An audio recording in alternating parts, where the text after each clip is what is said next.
13 November Dhaka লকডাউনের ডাক দিয়েছে কার্যক্রম নিষিদ্ধ ঘোষিত আওয়ামী লীগ। 5 আগস্টের পর এই প্রথম এ ধরনের কর্মসূচির ডাক দিয়েছে দলটি। শেখ হাসিনার বিরুদ্ধে আন্তর্জাতিক অপরাধ ট্রাইব্যুনালে করা গণহত্যা মামলার রায় কবে হবে তা জানানো হবে 13 নভেম্বর। আর এই দিনটিকে ঘিরেই বড় নাশকতার প্রস্তুতি নিচ্ছে আওয়ামী লীগ।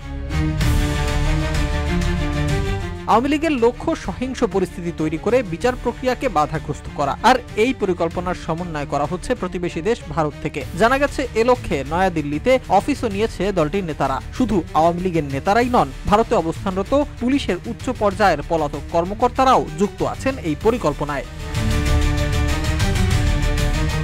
সংশ্লিষ্ট সূত্রে জানা গেছে, ঢাকায় নাশকতা পরিকল্পনার মূল সমন্বয়ক হিসেবে দায়িত্ব দেয়া হয়েছে সাবেক স্বরাষ্ট্রমন্ত্রী আসাদুজ্জামান খান কামালকে। তাকে কৌশলগত সব সহযোগিতা দেওয়ার জন্য দায়িত্ব দেওয়া হয়েছে এসবির সাবেক প্রধান, পুলিশের অতিরিক্ত আইজি পলাতক মনিরুল ইসলাম এবং ডিএমপির পলাতক কমিশনার হাবিবুর রহমানকে। এসএসএফ এর সাবেক ডিজি সহ একাধিক সেনা কর্মকর্তাও এই প্রক্রিয়ায় যুক্ত আছেন বলে শোনা গেছে।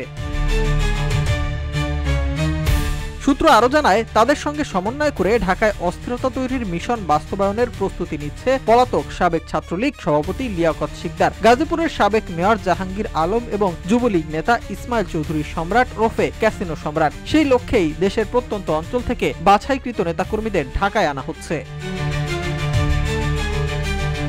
শেখ হাসিনার প্রতি নেতাকর্মীদের আবেগকে পুঁজি করে নেতাকর্মীদের 13 নভেম্বর মাঠে নামানোর কৌশল নেওয়া হয়েছে আওয়ামী লীগের পক্ষ থেকে। এ লক্ষ্যে সারা দেশের পারদর্শী এবং আওয়ামী লীগের কট্টর নেতাকর্মীদের ইতোমধ্যেই বাছাই করা হয়েছে বলে জানিয়েছে সংশ্লিষ্ট সূত্র। নিরাপত্তা সূত্রে জানা যায়, রাজধানীর অন্তত 5টি স্থানে নাশকতার ডিজিটাল প্রশিক্ষণ ও যোগাযোগ কৌশলে ট্রেনিং দেওয়া হয় বাছাই করা এসব ক্যাডারদের। এই প্রশিক্ষণ দেওয়ার ঘটনায় ইতোমধ্যেই মেজর সাদেকুল হক সাদেককে গ্রেপ্তার করে বিচারের মুখোমুখি করেছে সেনাবাহিনী।